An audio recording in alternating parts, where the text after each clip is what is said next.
Breaking news! Israel handa ng umatake at pulbusin ang mga ballistic missiles ng Iran. Mga F-35 fighter jets gagamitin na sa utos ni Netanyahu. Pero ang Iran naglabas ng isang mapa. Isang mapang nagpapakita kung saan nila tatamaan ang Israel kapag nagsimula ang kaguluhan.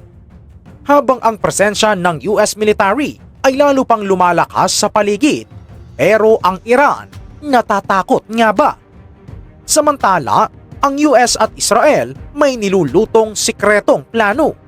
Isang estratehiyang maaring bumago sa takbo ng lahat.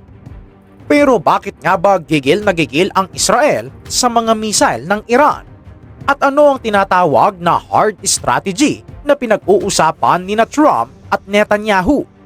Tara, panoorin. Mga kahistoryador, ang Israel ay nasa puntong do or die na. Matagal na nilang sinasabi na ang Iran ang pinakamalaking banta sa kanilang kaligtasan. Pero ngayon, iba na ang tono. Base sa mga reports mula sa Jerusalem Post at iba pang defense news outlets, malinaw ang sinasabi ng Israel. Handa kaming umatake mag-isa. Bakit nila gagawin ito?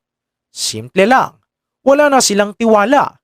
Wala silang tiwala na kaya ng international community o ng mga nuclear deals na pigilan ang Iran. Para sa Israel, ang bawat araw na lumilipas na nakikipag-usap ang mundo sa Tehran ay araw na lumalakas ang puwersa ng kalaban. Isipin nyo ito ng mabuti. Ang Amerika, kahit gaano kalakas, ay laging may politika na iniisip. May eleksyon, may presyo ng langis, may diplomasya. Ang Israel, wala silang luxury na mag-isip ng ganyan. Dahil kapag nagkamali sila, bura sila sa mapa. Kaya naman nagdesisyon ang defense establishment ng Israel na hindi na sila aasa sa go signal ng Washington. Oo, sinasabi ng mga opisyal ng Israel na ang diplomasya ay patay na. Ang tingin nila sa Iran ay hindi isang bansang pwedeng kausap, kundi isang ticking time bomb. At ayaw nilang hintayin na sumabog ito sa mukha nila. Ang planong ito ay tinatawag na unilateral strike. Ibig sabihin, isang matinding banat. Lilipad ang mga F-35 fighter jets ng Israel. Gagamitin nila ang kanilang mga Jericho missiles. At tatargetin nila ang mga sintro ng puwersa ng Iran kahit walang basbas ng Amerika. Delikado ito. Sobrang delikado. Dahil kapag umatake ang Israel ng mag-isa, walang kasiguraduhan na tutulungan sila ng iba kapag gumanti na ang Iran.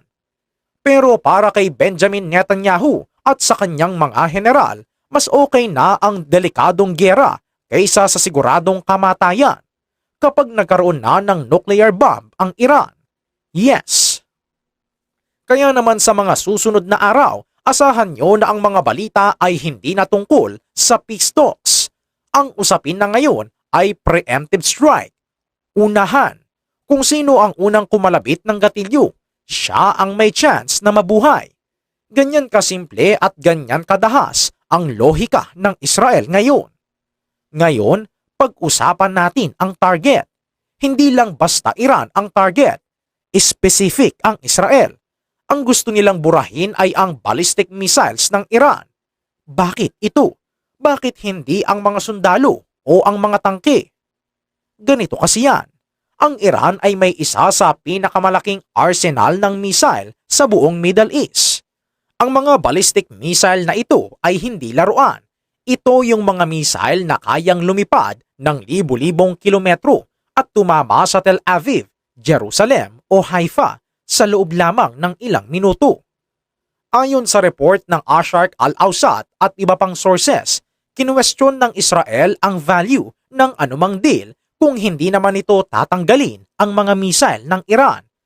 Para sa Israel, walang kwenta ang pagpigil sa nuclear program kung hahayaan naman ang Iran na magtago ng libu-libong missile na pwedeng lagyan ng conventional warheads o kemikal. Isipin nyo ang senaryo, kahit walang nuclear bomb ang Iran, Kung papaulanin nila ng libu-libong missile ang Israel, wasak pa rin ang bansa. Ang tawag dito ay saturation attack. Kahit gaano kalupit ang Iron Dome o David Sling ng Israel, kapag sabay-sabay na dumating ang ulan ng missile, may makakalusot at may makakalusot. Kaya ang estratehiya ng Israel ay choke point. Gusto nilang putulin ang ulo ng ahas. Ang target nila ay ang mga missile silos, ang mga mobile launchers at ang mga pabrika kung saan ginagawa ang mga missile na ito. Gusto nilang gawing inutil ang Iran bago pa man makapindot ng launch button ang mga bomba. Pero hindi ito basta-basta pwedeng gawin ng isang gabi lang. Kailangan dito ng matinding intelligence. Kailangan nilang malaman kung saang bundok nakatago ang mga missile. Tandaan nyo, ang Iran ay eksperto sa pagtatago sa ilalim ng lupa. May mga underground missile sites sila. Parang mga tunnel na kasya ang mga truck at missile launchers. Dahil dito, ang plano ng Israel ay maaaring gamitin ang mga bunker buster bombs. Ito yung mga bomba na kayang tumagos sa semento at lupa bago sumabog sa ilalim. Pero syempre, ang tanong ng lahat, papayag ba ang Iran dito? Ayon sa The Times of India at CGTN, hindi takot ang Iran. Ilang dekada na silang tinatakot ng Amerika at Israel, pero nandyan pa rin sila. Buhay, malakas at palaban. Sa katunayan, habang nagbabanta ang Israel, may ginawa ang Iran. Naglabas sila ng target map. Sa report ng Wayon, ipinakita ng Iran ang mga litrato at mapa ng mga lugar sa loob ng Israel na target nilang wasakin. Ang caption nila, isang nakakapangilabot na banta. You start, we finish it. Ano ang ibig sabihin nito, mga kahistoryador? Ibig sabihin, nakalock on na ang mga missile ng Iran. Hindi na sila naghahanap ng target. Alam na nila kung saan tatama. Ang mga pulang marka sa mapa ay hindi lang mga military base. Kasama rito ang mga kritikal na infrastruktura, mga power plant, mga daungan, mga airport at sentro ng gobyerno sa Tel Aviv. Ang mensahe ng Iran ay psychological warfare. Kung aatake si Netanyahu, ang kapalit nito ay ang pagkawasak ng kanilang mga tahanan. Hindi lang yan, pati ang presensya ng US military sa rehiyon ay hindi hadlang para sa Iran. Ayon sa kanila, sanay na daw sila sa barko ng Amerika. Para sa kanila, ang Israel lang ang nagpapakomplikado ng sitwasyon. Kung tutuusin, ayaw ng Iran ng gyera, pero kapag pinilit sila hanggang sa sukdulan, handa silang gumanti ng todo.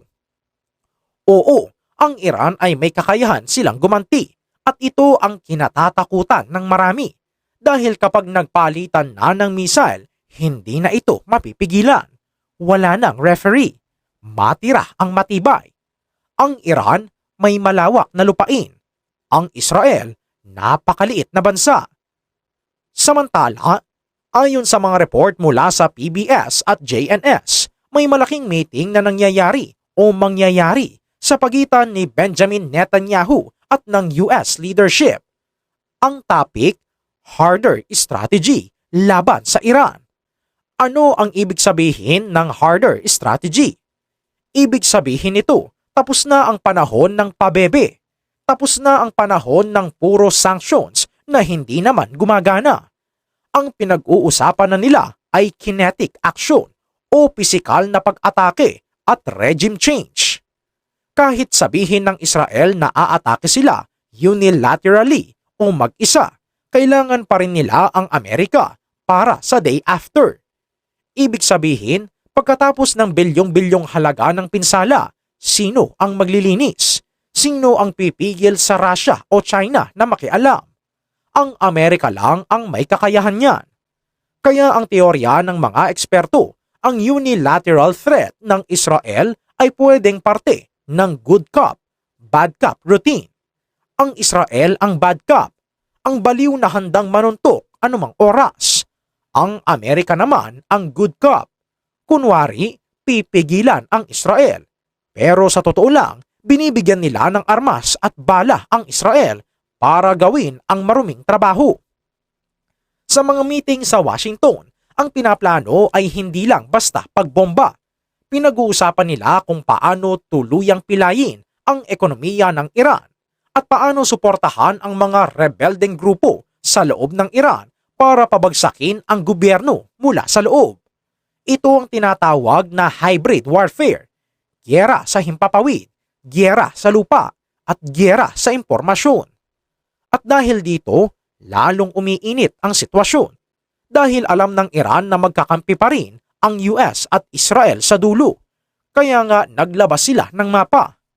Alam nilang ang laban na ito ay hindi one-on-one. Ito ay Iran laban sa pinakamalalakas na puwersa ng kanluran. Ang koneksyon ni Netanyahu kay Trump ay senyales na naghahanda ang Israel para sa isang all-out war na may basbas ng makapangyarihang mga kaalyado, ang US. Alam naman natin, hindi sila susugod kung alam nilang matatalo sila. Kaya kung aatake man ang Israel, asahan nyo na meron silang ace sa kanilang manggas na galing sa Amerika. Mga kahistoryador, ang nakakatakot na pwedeng mangyari dito. Kapag tinarget ng Israel ang mga ballistic missile ng Iran, asahan nyo na gaganti ang Iran. Target ang mga syudad ng Israel. Kapag nangyari yun, mapipilitan ang Amerika na pumasok para depensahan ang Israel. Kapag pumasok ang Amerika, pwedeng makialam ang mga kaalyado ng Iran tulad ng Russia. At boom! Nandyan na tayo sa pintuan ng World War III. Ang nakakatakot pa, ang mga missile ngayon ay mas mabilis, mas matalino at mas mapaminsala kaysa noong mga nakaraang dekada. Hindi na ito giyera ng mga sundalo sa disyerto.